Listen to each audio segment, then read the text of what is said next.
what the NFL is doing to prepare for the first ever cold-weather Super Bowl, contingency plans, et cetera, what would happen on a day like this. We will get to all of it with Eric Grubman of the NFL, who joins us now and is kind of in charge of all this stuff. Eric, welcome. How are you?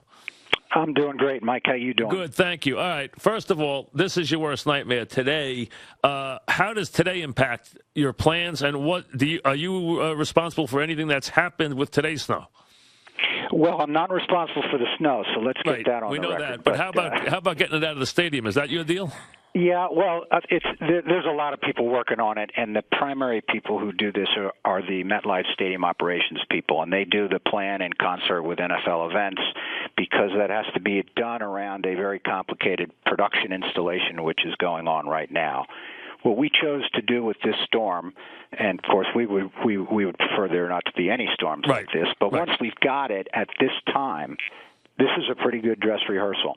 And so we're going to look at this as if we're clearing for the game, and we're going to put ourselves on the clock. We're going to pick a time, and then we're going to go for it and see if we are able to do it in the time that we have allotted. And this is going to be a vicious storm with vicious cold, so you could figure this is about as bad as it could possibly get today. This would be a good one for a dress rehearsal. This is a nasty storm today.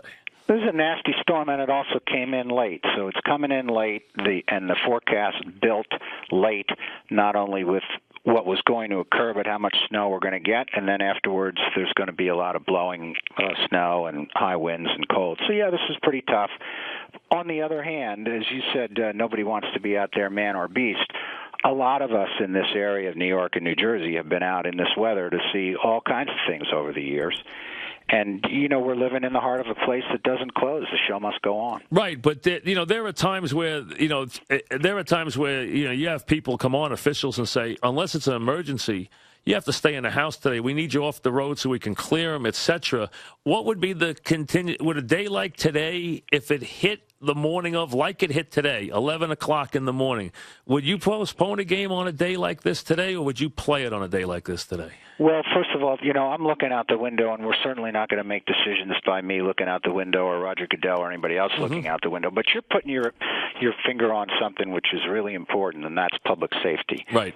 And whatever we do with respect to playing the game versus changing the game time, and I'll come to that whenever you want to talk about it, highest order of magnitude is public safety.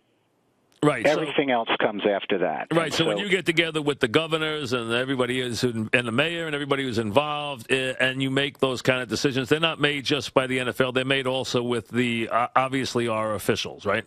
Absolutely. We're going to defer to law enforcement and to elected leaders on what they think is necessary for them to run the roads and run the states for the public of New York and New Jersey.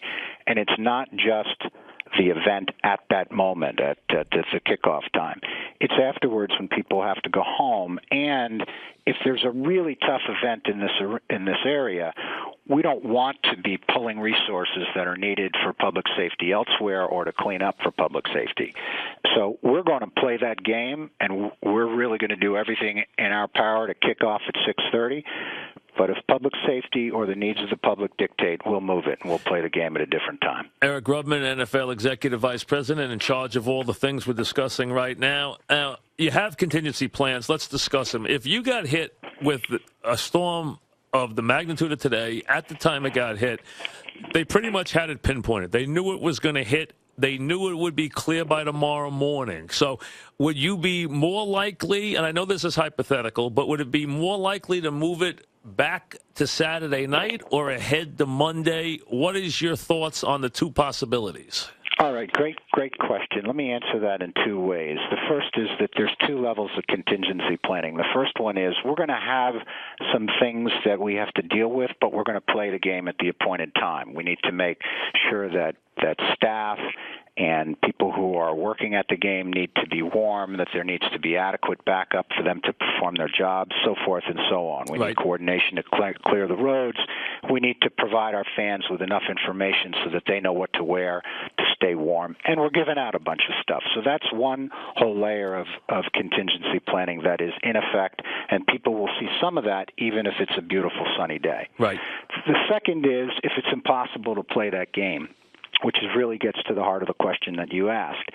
if it's impossible if we conclude it's impossible or inadvisable based on public safety to play that game at the appointed time, the decision to move it forward would occur if this is a tough storm, long, with a potentially complicated cleanup.